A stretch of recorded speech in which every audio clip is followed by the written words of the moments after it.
Salut les amis, j'espère que vous allez bien. En tout cas, moi ça va super. Je sais pas si vous vous souvenez, dans la même période, il y a un an de ça, je vous ai présenté le Food Saver et parmi la communauté, ça a très bien marché. On a fait à peu près 8000, 9000 vues sur cette vidéo-là. Aujourd'hui, je vais vous présenter un autre produit. Il fait pas très beau aujourd'hui, mais en tout cas, c'est l'été, il fait très chaud et je suis sûr que certains d'entre vous, ils ont hâte d'acheter des glaces, etc. Nous, on s'est dit, pourquoi pas faire nos glaces nous-mêmes. Et aujourd'hui, on va vous faire l'unboxing d'un produit et faire le test de ce produit. D'une turbine à glace.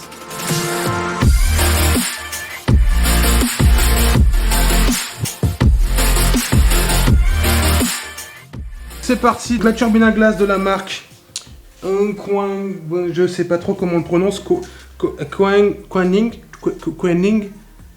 Koenig, je pense. Qu'est-ce que t'en penses, Dams? Koenig, ok. ouais. De la marque Koenig, on va faire l'unboxing. Donc en gros, c'est une turbine à glace qui va nous permettre de faire nos glaces nous-mêmes à partir de la machine sans avoir besoin de le mettre dans le congélateur ou quoi que ce soit. Donc c'est parti pour l'unboxing pour voir ce qu'il y a à l'intérieur. On va retrouver le petit manuel d'utilisation. Ça, c'est pour toi. Ok. Avec un câble d'alimentation qui est relié. Donc du coup, on va enlever proprement tout ce qui est polystyrène. Hop, on voit que c'est très bien emballé. C'est vachement lourd. Donc j'ai pas envie de péter. Ah, c'est bon, c'est bon. Si je veux bien un coup de main en fin de compte. Je vais soulever, tu vas enlever le carton. Vas-y. Vas-y, enlève le carton. Donc voici la petite machine qui est entièrement en inox. Donc ici, qu'est-ce que nous avons? Le câble secteur qui est directement intégré dans la machine. Ici, on a un roulement sans fin, donc je pense pour régler l'intensité de la machine. 3 boutons, power, menu, start and pause. À l'intérieur, qu'est-ce qu'on va retrouver? Ici, on a le petit sigle verrouillé, déverrouillé. À l'intérieur, on va retrouver un verre millimétré avec des proportions, je suppose, pour remplir notre petite cuve. On va retrouver une petite spatule en plastique, un peu courbée. Hop. Avec un axe pour mélanger, je suppose. Hop. Une cuve en inox ou en aluminium, je dirais, parce que pour transmettre la chaleur, c'est pas trop mal l'aluminium. À l'intérieur de cette grosse machine, on a l'emplacement pour mettre ce qu'on vient d'enlever. Qu'est-ce que nous avons aussi? Le petit écran LCD qui est juste là. Bon, on va retrouver toute la partie en inox. Dessous, qu'est-ce qu'on a? Hop, on va le mettre comme ceci. Dessous, on a la possibilité de ranger un peu le câble pour pas qu'il soit trop long, mais je vois pas de rangement pour mettre vraiment la grosse prise secteur qui est là. On a juste de quoi mettre le câble, au cas où si on l'installe définitivement sur une cuisinière, on peut mettre le câble dessous pour le ranger proprement. On a 4 vis, donc qui ne sont pas destinées à être démontées. Ce qui va être power, normes de sécurité, tout ce qui est électrique, etc. On va retrouver à ce niveau-là. Donc ce qui ne va pas dénaturer, avoir une étiquette au niveau des façades. Donc c'est un truc assez pro. Comme vous pouvez voir, on va retrouver les chanfreins justement pour tout ce qui va être aération, parce que à l'intérieur nous avons une bouteille de gaz pour faire la glace. Et avoir un petit chanfrein pour passer le câble, c'est franchement plutôt nickel. Donc maintenant, on va passer à la petite lecture de la notice d'utilisation pour cette machine, pour voir à quoi ça correspond, et on se retrouve juste après pour vous expliquer à peu près comment ça fonctionne. Donc les amis, j'ai lu un manuel d'utilisation. Donc ce qu'on va retrouver dans ma utilisation, c'est comme je dis, le détail de chacun des produits. Donc la petite bassine, ça s'appelle la petite cuve. Du coup, ils ont expliqué à peu près c'était quoi, entre guillemets, tous les composants. Ensuite, on va avoir le mode de fonctionnement. Donc il y a en gros 4 modes de fonctionnement bien distincts. Donc le premier, ça va être le mode de fonctionnement avec ce qui va dire en fait quand vous allez commencer à faire votre glace, donc ça va durer 60 minutes à congeler. Donc il y a une fonction qui s'appelle Keep Cool et cette fonction va vous permettre, s'il n'y a aucune interaction avec le menu, en fait c'est qu'une fois que les 60 minutes sont terminées, ça va se mettre en mode fonction Keep Cool pendant 2 heures pour éviter que la glace ne fonde, donc en mode de réfrigération qui va pas durcir mais juste garder la température interne pendant 2 heures. On a une petite fonction de sécurité quand la glace devient trop dure. En fait à l'intérieur, comme vous savez, il y avait une turbine, donc un moteur qui va tourner pour avoir un mélange de la glace, et si la glace devient trop solide à ce moment-là, il y a une fonction qui va sécuriser le moteur, qui va l'arrêter pour éviter d'abîmer le moteur et d'avoir une durée de vie un peu plus longue. Donc ça, c'est plutôt pas mal. On a aussi le mode refroidissement uniquement. Donc c'est un mode qui va refroidir uniquement pendant 30 minutes comparé aux 60 minutes qu'on a besoin de faire une glace. Et le dernier mode, c'est le mode qui va maintenir la glace au frais, le mode qui va passer en mode veille. Donc à partir de ce moment-là, quand on passe mode veille, c'est-à-dire qu'on n'a plus de refroidissement qui va interagir avec notre conteneur. Et le dernier mode, c'est le mode mélange, mélanger notre glace pendant un temps de 10 minutes. À l'intérieur du manuel, on va avoir quelques petites recettes. Donc glace au chocolat, vanille, etc. Donc moi, pour ma part, on va faire des tests qu'on a trouvés sur internet qui sont faits avec des sorbetières. Comme précisé dans le manuel, on n'a pas besoin de mettre le récipient congélateur, vu qu'il y a une bouteille de gaz à l'intérieur. On peut directement préparer notre préparation à l'intérieur. Il ne faut pas dépasser plus de 60% de la cuve. Donc en gros, on va s'arrêter à ce niveau-là et on ne va pas dépasser plus parce que sinon ça risque de déborder durant notre préparation. Et une fois qu'on a fait ça, c'est l'entretien basique, la maintenance. Donc on vide dans un conteneur, on met le congélateur, on le nettoie proprement, on le sèche et on le conserve à côté de notre machine. Plutôt simple à entretenir puisque la partie qui sont nettoyées, c'est plutôt cette partie-là qui reste assez simple. Comme vous savez tous, donc c'est une machine qui contient une bouteille de gaz. Si vous avez transporté votre machine, bougé de droite à gauche, l'avoir mis un peu à l'envers, attendez au moins 24 heures avant de l'utiliser. Moi pour ma part, ça fait un petit moment qu'elle est posée, hormis tout à l'heure où j'ai fait un petit retournement. Donc on va tester les recettes avec la team, voir ce que ça donne. Donc au fur et à mesure, on va vous dire si c'est plutôt fiable ou pas. On se retrouve juste après. Donc pour nous c'est demain, mais pour vous c'est tout de suite. Si c'est pas déjà fait, je t'invite à t'abonner, à mettre la petite cloche de notification et à checker les autres vidéos. On va faire une recette avec Miss Lala. On va faire la main magique dans cette vidéo. Miss Lala, je vais te poser des questions déjà. On va faire une glace à quoi? Donc on va faire la glace à la fraise. Du coup pour ça, il nous faudra 500 g de fraises, fraîches ou congelées, avec 120 g de sucre et 20 centilitres de crème entière liquide. Donc du coup, on va placer les fraises dans un récipient assez long et profond, comme ça on va pouvoir les mixer. Donc nous on va le faire avec un mixeur plongeant, mais on peut le faire au robot ou autre. Donc on commence par mixer les fraises. Là on a fini de mixer. Vous voulez des morceaux de fraises dans votre glace, vous pouvez aussi mettre sur le côté 2-3 fraises pour pouvoir les couper et les mettre à la préparation après.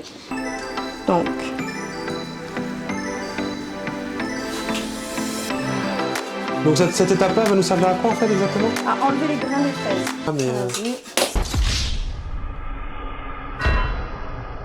Essaye de... Voilà. Voilà, parfait. Donc, à cette étape, on va rajouter le sucre. D'accord. Et le sucre, il faut le rajouter petit à petit ou tout d'un coup? En une fois. En une fois. Voilà. On remue.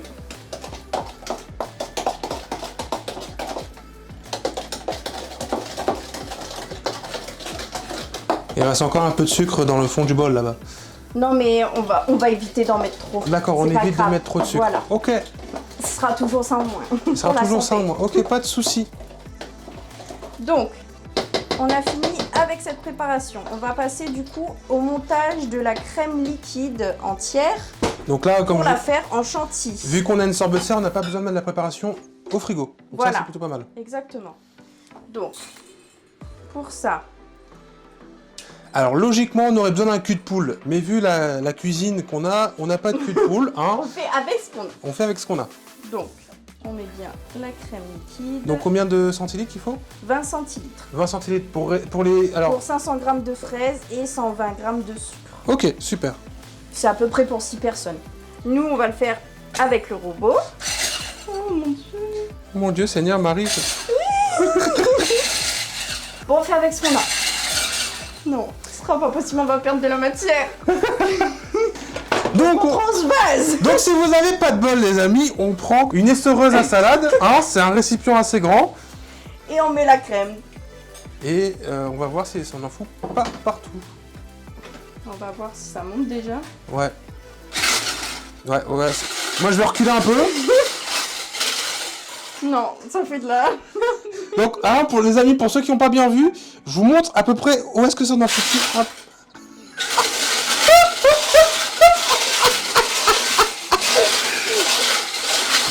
Est-ce que tu veux que je te remplace?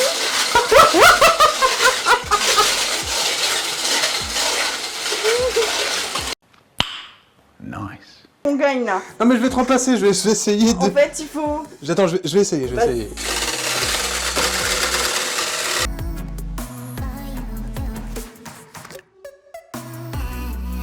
Bon bah on va passer à l'essai numéro 3. Mais avant de passer à l'essai numéro 3, je tiens à vous montrer l'état de la cuisine. Quand même, c'est du succès, hein. On est professionnel jusqu'au bout.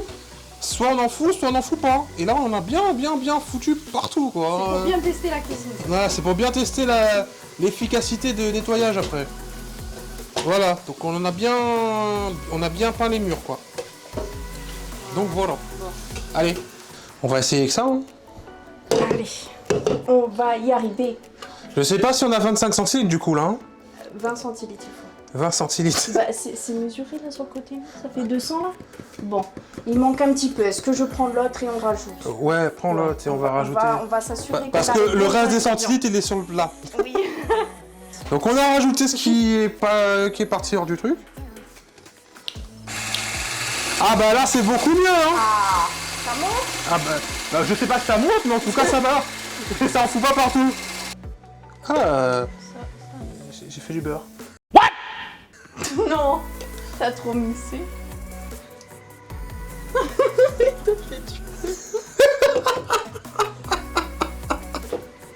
J'ai fait du beurre. Bon les amis, ce que je vous propose, on fait une pause, on nettoie le plan de travail et on va reprendre sur la crème chantilly. On vous retrouve juste après. One eternity later. Donc là on a bien refroidi le récipient. Pour être sûr que la chantilly, elle monte.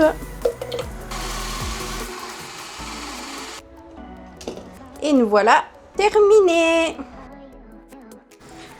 Alors, nous revoilà pour la découpe des fraises, pour avoir ces petits morceaux de fraises dans notre glace. La grosseur dépend de ce que vous aimez. Hein. Moi, je fais assez gros. Nous voilà terminés. On va mettre les deux ingrédients dans la sorbetière. Ouais, et avec les fraises Avec coupées. les fraises. Voilà. Donc tous les ingrédients ils vont être là-dedans. Voilà, exact. Alors. On vise bien droit, on ne fait pas partout. Hein. Oui, t'inquiète. T'as pas une maryse par hasard? Quoi? Une maryse. Tu sais, l'espèce de spatule en plastique là. Donc, la spatule qu'il y avait dans le petit kit. Voilà. Un peu courte d'ailleurs. Ah ouais, ils auraient pu faire long. Mais bon, c'était à mon avis pour faire rentrer dans la cuve. Pour faire nettoyer la Ok. dans la cuve, hein, je pense. Ouais, c'est pas une bonne maryse. Hein. Par contre, c'est en c'est- plastique, mais vite fait quoi. Vite Bon, fait. donc. Bon, ça c'est le plus simple. Hein. On va mettre le coulis. Voilà. C'est de toute beauté. Voilà. Et voilà. Et voilà. Et tout ça, notre machine va faire son boulot. Donc à l'intérieur, Ouais. on a 3 composants là, à la fraise. Donc on va venir recouvrir avec le couvercle en transparent. Donc il y a un moyen pour le verrouiller, je crois. Normalement, Voilà, il est verrouillé. Ouais, voilà. Hop, on vient l'allumer là. Donc vas-y, je te laisser faire, vas-y, appuie sur Power. Voilà. Attends, faut brancher d'abord. Ouais, effectivement, j'ai débranché le truc, mais j'ai pas débranché. Donc, ah oui, Parfait. petit détail que je voulais rajouter, en fait, dès qu'il est branché, il y a de 0,0, il se met pas en veille, donc du coup, je trouve ça un peu embêtant qu'il n'y a pas d'interrupteur, qu'on puisse juste couper à l'arrière. Donc, Ouais. faut à chaque fois, moi, j'aime pas laisser les appareils en veille. Donc, ce qui reste à faire, donc, c'est appuyer sur le bouton Power. Donc, on allume. Donc là, directement, là, il dit glace 60 minutes, ben là, on fait Start. Et en fait, la petite roulette qui est là va nous permettre juste de rajouter du temps. Ça, c'est ça, c'est Et là, comme vous pouvez le voir, à l'intérieur, ça tourne et c'est en train de faire du froid. Donc comme vous pouvez le voir, ça fait pas mal de bruit. Hop.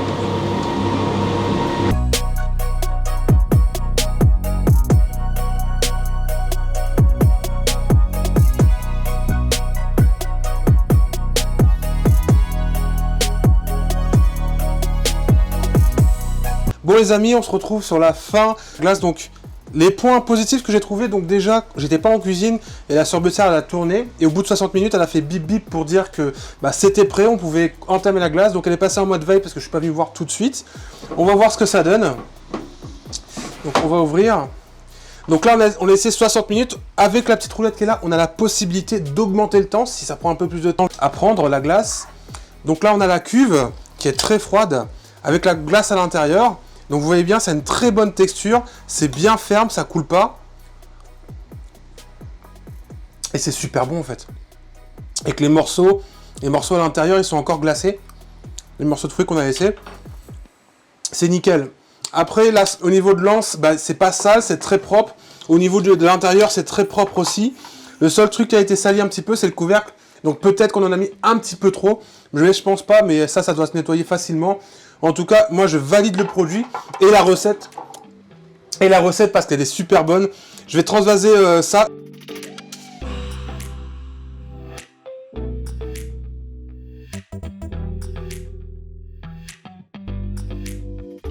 Et voilà, au niveau des quantités, on a bien une bonne barquette de 2 litres qui est remplie au niveau de la glace. Et on va mettre ça au congélateur pour conserver ça au frais. On aurait pu la conserver justement dans la sorbetière, mais comme on a prévu de faire notre glace, eh ben, on va mettre ça dans le congélateur et c'est parti. Donc en tout cas, on a fait les tests de cette vidéo. Pour nous, la machine est validée. En termes de prix, j'ai oublié d'aborder le prix de la machine. En ce moment, la machine est entre 399 €. C'est un prix exorbitant, alors que j'ai trouvé il y a un petit moment déjà à 245 € cette machine. Donc n'hésitez pas à attendre que le prix de la machine baisse, parce que en ce moment là, à 400 € la machine. N'hésitez pas à attendre que les prix baissent, si ça vaut le coup ou pas. Pour ma part, on a pris cette machine parce que c'est une machine de qualité professionnelle, tout en inox, ça risque pas de rouiller. Le petit bémol que je pourrais rajouter à cette machine, bah, c'est en inox, et comme vous pouvez voir, on a bien commencé à avoir des marques de doigts au niveau des surfaces. Bon, c'est rien de grave. En tout cas, pour cette fin de vidéo, on valide la machine entièrement. Ça fait de très bonnes glaces. On se retrouve la prochaine fois pour de nouvelles vidéos. N'hésite pas à t'abonner. Ciao. Ah oui, si t'as aimé cette vidéo, mets un petit pouce bleu.